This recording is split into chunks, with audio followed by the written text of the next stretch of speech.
Well, we still got freezing weather here, so we're still going to have to put up with the chicks in the background, which are getting big and loud. But too cold to put them out yet. So I'm going through the right wing spar buildup, and I thought, okay, I'll make a video on the selection of the material that I'm going to keep and where I'm going to splice it and things like that. Well, initially I got these two pieces down, and this one here is the full width and even groove, 380 thousandths, 375 thousandths, 77 thousandths. So this one here though is 312 thousandths and 400 and some thousandths across that groove, or from side to side to go into the groove. I forgot that this here was the first one I did, and it got off a little bit. So I went and got the last board, which has just a little bit of rough cut right here, just a hint of it. That's not going to be any problem. And it's the final board. Now the far end of it is unusable, tapers off to almost nothing, as you can see.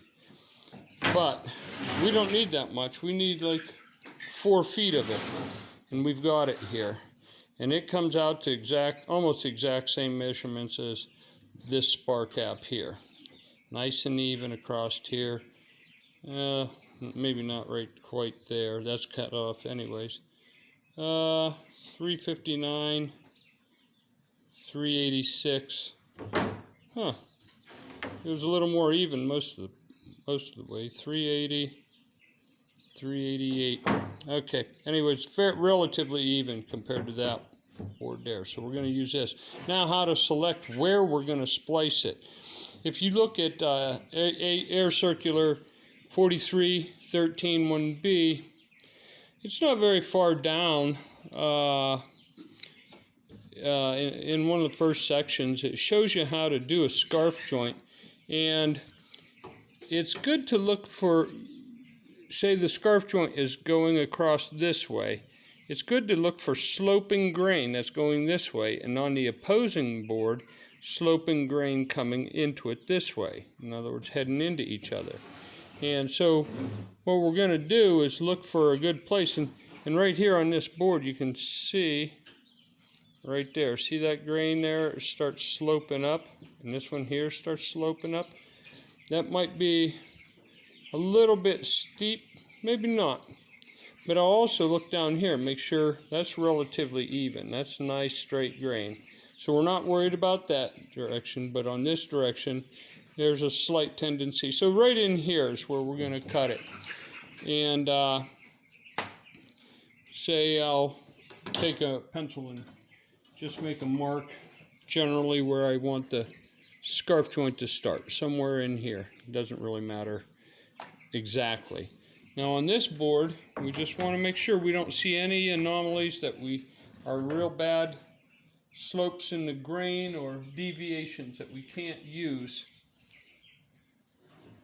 And it looks like, if you look right here, see that grain sloping down this way, sloping into this joint. So this here is where we want to start it.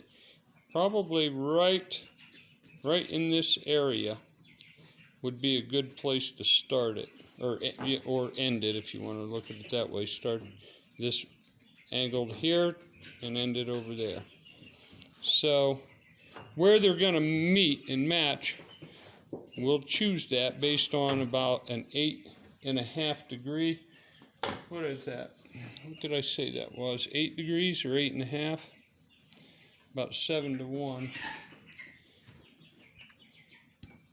So it's 8.5 degrees. Now I know most of my testing I did in the early days was with a 5 to 1 slope for my scarf joints. And that's because I was, at the time I did those, I was working on the fuselage, and most of the scarf joints on the fuselage down in the lower longeron area they're 5-to-1 ratio for the scarf joints. And but up here on the spar caps, it's about 7-to-1.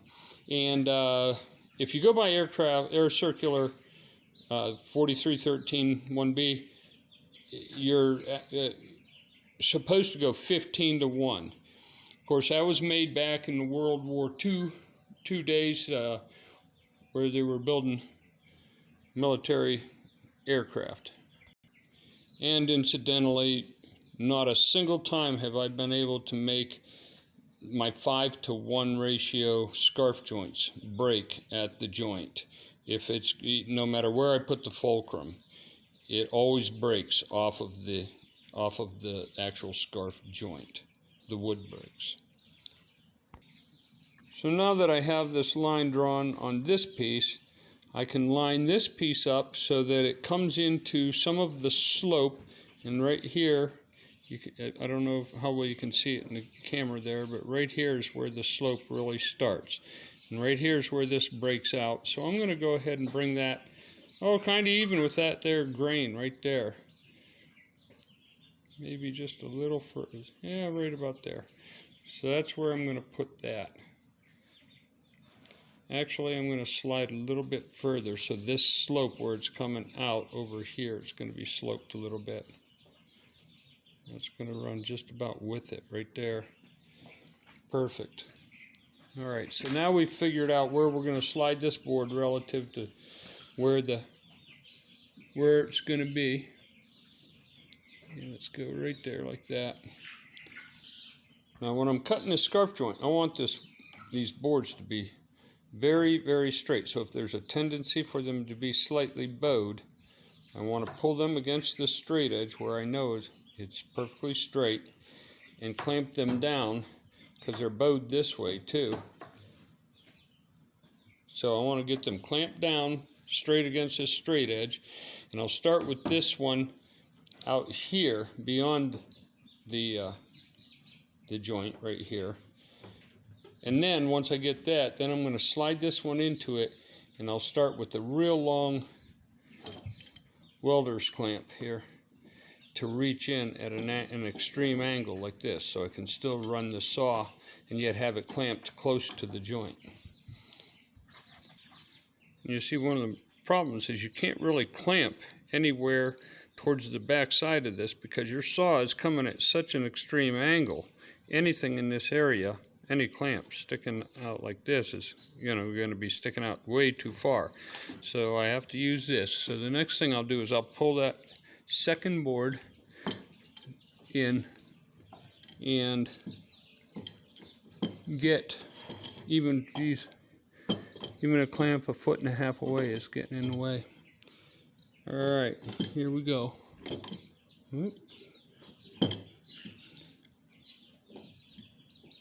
Yep, right there. And yeah. Oh, I got a clamp on the bottom of the table here that's in the way.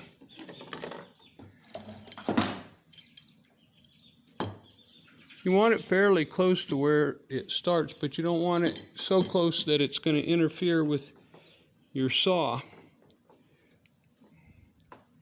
And I make sure I get both pieces, but I want to make sure this second piece is clamped good. And then I'll slide this real heavy-duty clamp here. I'll slide it over both boards right there.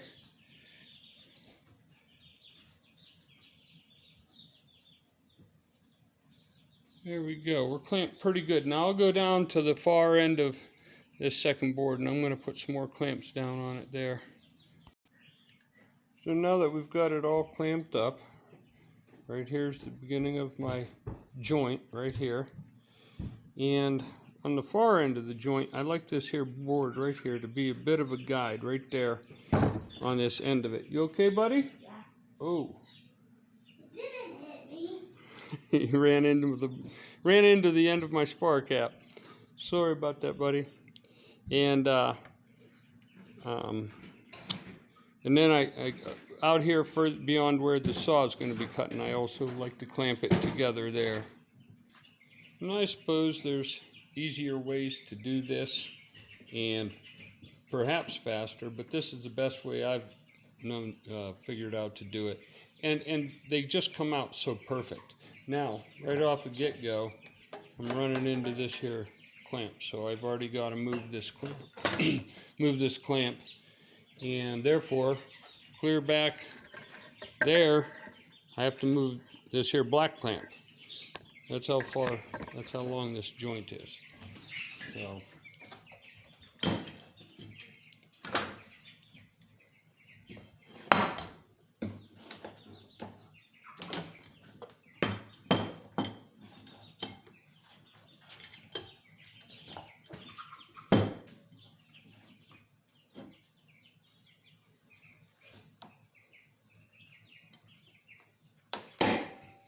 There we go.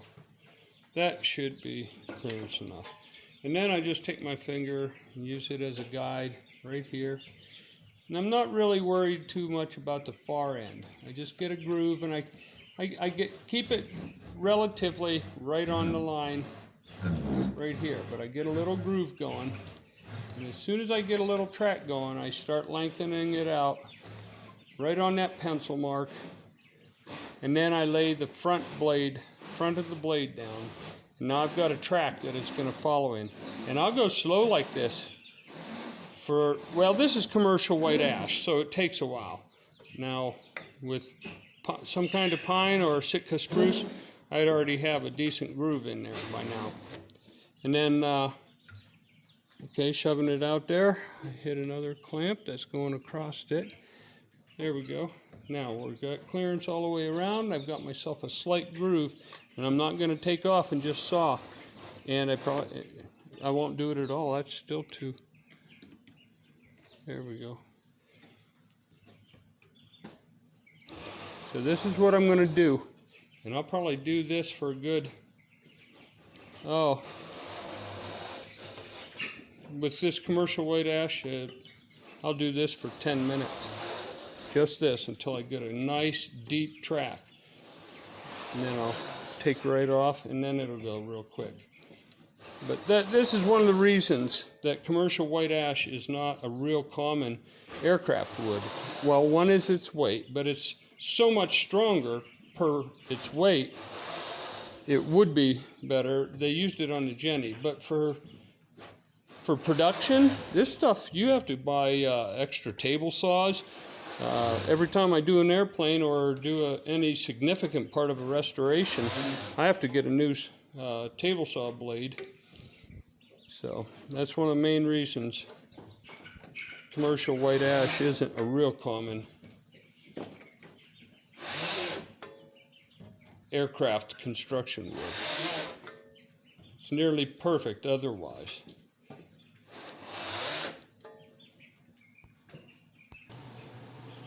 And there is a much faster way, and it's not a bad way. I used to do it that way, and that's use my oscillating saw and just cut right down through this. But it's not very accurate, and from here to here, you know, you might get a little different angle. So you need to, you have to get your sanding block and get these, get it all straight and at the same angle. And this here, I just take my time, no hurry. It takes, maybe 5 or 6 times the amount of time to do it this way, but it's going to come out. Well, I've never really had to do anything but, you know, run some sandpaper off to, you know, scuff up the glue joint. That's it. They line up perfect. Now it might seem like, okay, he's still sawing, but actually I heard my dog outside going crazy, but it was real faint. We have a creek about 200 feet, 300 feet behind the house, down in a gully, and he had broken his chain, or the link to his post stake. He was chasing a possum because the possum was still about a foot away from him, and He drug that chain down there and got all tangled up in the brush. And that possum, it didn't run away, it just stood there. I kind of shoved it off to the side and it walked away. I don't kill possums because they're the #1 eater of ticks and tick egg sacs. They sniff them things out like they're caviar. But anyways, I'm getting down there. I've probably been doing this for 10 minutes of sawing. Okay, now I'm going to do something this time I like to do every once in a while. I'll take the 2 scrap pieces, these 2 short pieces here, and I'll make a joint out of them. I won't do any treatment to it at all. Line them up as good as I can, get them pretty close, you know, make it look like it should be. And I'll glue them up, and then I'll take it out to my drop tester. And if I can't, these are pretty heavy, I probably can't even get that thing to make them break. So not even, the scarf won't break at all, it never does. But even break these sticks. So probably have to do a maximum work to elastic limit test using, well, it's going to be way more than a 5-gallon bucket of water. It'll have to be something real heavy. So really the only treatment I do to this is right here, this little lip from where it pulls apart. And I'll just shave that off. And sometimes this is super smooth and shiny, so in fact it usually is, so I'll just rough that up with sandpaper. And so bring your cellophane down underneath it, get it flat against here, and make sure you don't get any cellophane between your joint here. Make sure you pull back on that cellophane, bring this in, and then I leave it up a little bit and then slide down over it to make sure that cellophane doesn't come in there. Now I'll take this piece to fit in the geodetic slot here, or, well, where the web's gonna go. And I'm gonna say let's push it together a little.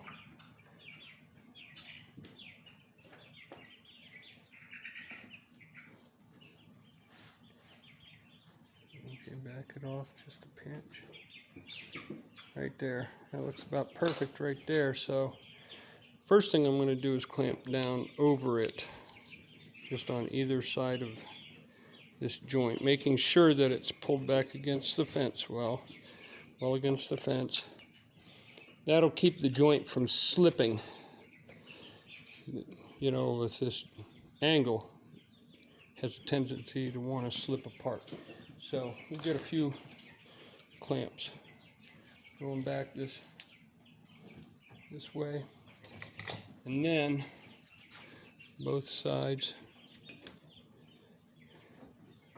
And then I like to use the real, where's my heavy clamp? I like to start with the real heavy clamp right here in the middle, holding both pieces down tight on the table, just to make sure you don't have any kind of angle. And then go ahead and clamp up. Usually get one right on the ends. Make sure I get the ends good and tight. And then I work my way in. And I like these, holy cow, I'm bleeding all over the place. I like these here little clamps. They're real tight, they're good for a scarf joint. They give you extra clamping where you don't have a lot of room. And then I remove the center clamp, holding it down, and I'll put one of these. I don't know, I'll find one and look. Well, I'll just use this here this here tight one. Put it right there in the middle. Now this clamp is so tight, you might not want to use it with Sitka spruce or any kind of pine or fir. Sorry for making such a long-winded video. I guess it wasn't necessary, but anyways, that's, and when I'm doing these, this isn't how you do something like Algie Yates. I'm learning a lot from what he says. It's not how you do it. It's how I do it, and it's to give somebody who is just beginning and doesn't know quite where to start or how to begin a process, give them some ideas. And this is my test piece. Notice I didn't do anything special. Didn't even put glue on both pieces. I'm just gonna stick them together, throw some clamps on them. See how it's trying to slip apart there? So I'm gonna put a clamp over it this way. And a lot of times when I put a wide clamp at each end, oh, I don't have a foot there. Put the foot on the part that's going to like slide there. Okay, that usually keeps it from sliding. Just like right there, just put it right over top of that. That'll keep it from sliding. And